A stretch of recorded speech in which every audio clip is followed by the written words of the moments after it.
Welcome to the Woodstock Theological Center's Reflection Series. This month's video podcast features Dr. Nancy Tuchman of Loyola University Chicago presenting a creative approach to global climate change and Jesuit higher education. In the United States, let's just focus on our country, there are really three major environmental challenges. The first one being overconsumption, and this again is part of our culture. It's this idea that success can be demonstrated in our standard of living and how many things we own and what kinds of vacations that we go on.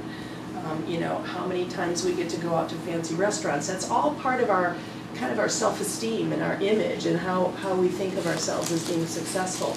And we've embedded that into the culture, so it makes it very difficult for us to think about wanting less or wanting to change that and making it, putting it in the opposite direction. It just doesn't seem right. It seems counterintuitive to us. A second problem, as I mentioned before, is our reliance on fossil fuels. So this is a very big problem because it drives global climate change, which really indirectly affects the poor. It affects the entire globe. It's not local just to the people that use the fossil fuels. It affects the entire globe's climate system. And the other problem with our reliance on fossil fuels is that we're beginning to get so desperate for more fossil fuels that are coming from our own land that we're going to very extreme measures to extract them. And let me give you one example. This is a practice that's taking place right now in West Virginia, in Kentucky, in about a third of the Appalachian Range. It's called mountaintop removal. They'll come into these mountains and they'll put dynamite about halfway up the mountain and they'll blow off the top, and then they'll take all the rubble and push it into the valleys. So they fill in the valleys, which have beautiful, pristine headwater streams, and those streams no longer exist. There are over 2,000 stream miles that have been filled in by this practice. And what happens to the land after they will drag the coal out of the middle of the mountain and harvest the coal and process it and use it. It offsets, by the way, about 1% of the United States energy, fossil fuel energy use for a week. So it's not even worth doing. But what happens is they leave behind this moonscape that is loaded with toxic natural occurring heavy metals that are very toxic when you expose them to the air and when you expose them to rainwater. So that's why you don't see plants growing back on this. And they try to green up their space, and what they really do is they spray paint it with green so that when you fly over it, it doesn't look so bad. It's not so offensive to your eyes. But this is a problem. A lot of this kind of very destructive extraction of fossil fuels is going on in North America. So the third environmental challenge in this country is our unsustainable food system, and this is something that Yulia is working on as well. Our food system, in the past 150 years, we've gone from being a country of farmers, where about 98% of the people farmed and grew their own food and understood where their food came from, to a country where less than 2% of our people farm, and most of us don't know where our food comes from and don't really understand, no longer have a relationship with the earth.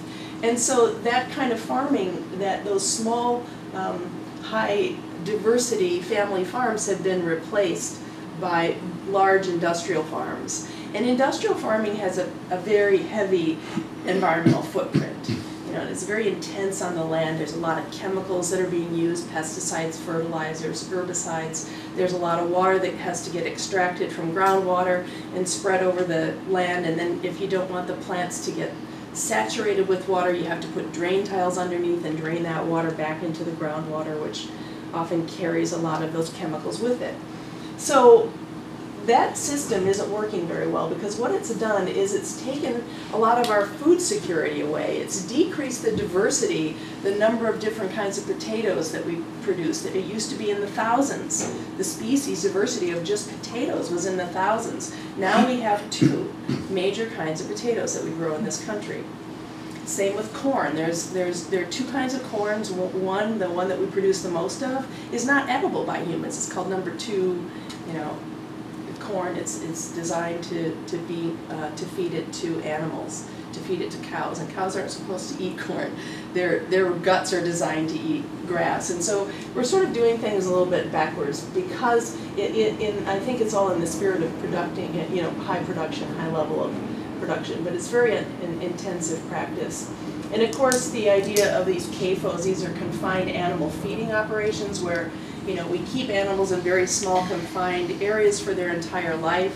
Oftentimes they never come out of that cage. Some animals never take a step in their life. They stand, but they never get to walk. And their feeding is all automated. Food comes to them. The back ends get cleaned out, automated.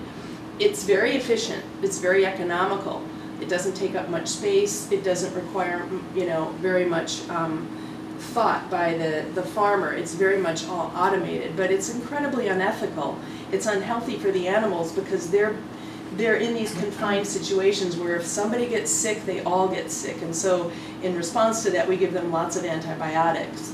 And then we want them to grow really fast and produce a lot of meat, so we give them growth hormones so that their life is decreased by about, their lives are about 1/3 as long as they would be if they were just free-range natural animals. So we've made all these high efficiency changes in our food system, but if you look at how our food system works, it's really broken. We no longer connect to these animals and plants. It's just a way of extracting food from the land, with very little thought. So this is something that we need to think about. Thank you for tuning in to the Woodstock Reflections series. For more information, visit us online at woodstock.georgetown.edu.